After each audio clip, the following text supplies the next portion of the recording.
व्हॅलेंटाईनसाठी 5 नवीन unique gift ते सुद्धा सुरू होणार आहे फक्त आणि फक्त 79 मध्ये. नंबर 1 हा आहे व्हॅलेंटाईन स्पेशल चॉकलेट तुम्हाला मिळणार आहे. चॉकलेटचे 4 नवीन असे प्रकार आहे फक्त आणि फक्त 500 रुपये. नंबर 2 हा आहे हेझलनट चॉकलेट. तुम्हाला हा स्मॉल बॉक्स मिळणार आहे 250 ला आणि हा बिग वन मिळणार आहे 450. नंबर 3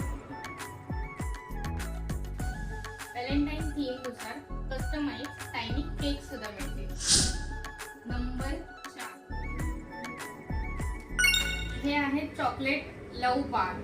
सो कस्टमाइज करून घेऊ शकता आणि ऑलरेडी कस्टमाइज केलेले सुद्धा आहे. सो ह्याच्यातला तुम्ही कुठला पिक करणार हे नक्की. नंबर 5 वर आहे असे चॉकलेट. तुम्ही हवे असलेले कोणतेही चॉकलेटचे फ्लेवर कस्टमाइज सुद्धा करून घेऊ शकता.